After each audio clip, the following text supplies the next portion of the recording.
parler, évoquer sur ce plateau le cas du docteur Norbert Ngoran, celui qui est du REVAS, qui milite pour la cause des Bidjan. Alors, la dernière fois, on parlait de lui en tant qu'abandonné à la prison, ne connaissant pas son sort. 8 mois plus tard, eh bien, je dois vous annoncer que le procureur Richard Adou l'a présenté donc vendredi dernier devant le juge d'instruction et finalement, l'audience va se tenir le 10 mai. C'est bien, Bachir, c'est une avancée notable parce qu'on s'inquiétait même pour sa vie.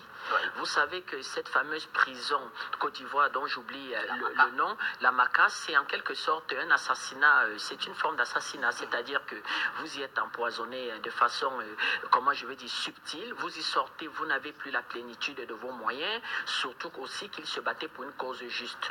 Une grande partie du conflit en Côte d'Ivoire, une grande partie du déchirement de ce pays ont été les questions foncières et la question relativement des autochtones. Pour la petite crise à Obala au Cameroun, il faudra y réfléchir, c'est-à-dire à cette notion d'autochtones, à cette notion de personnes qui ont migré, à voir comment on peut relativement y mener une bonne cohésion de vie entre les différentes composantes sociologiques. Donc, ici Baté, son peuple a été spolié, ça a commencé avant véritablement les indépendances, tous les pouvoirs qui sont arrivés, il faut le dire, hélas, même le président Gbagbo n'a pas eu le temps de résoudre la question.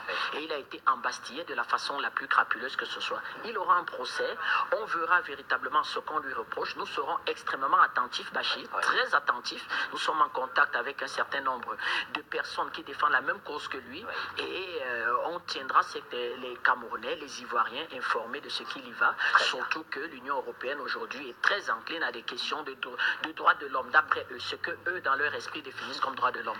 Il y en a tellement de, comment je vais dire, de violations de droits de l'homme en commençant déjà par sur leur propre territoire. En tout cas que merci cela Bachir, va s'arranger. Merci félicitations à ceux qui le soutiennent. Notamment Salomon Aouré, avec qui nous sommes en contact permanent. Merci en tout cas.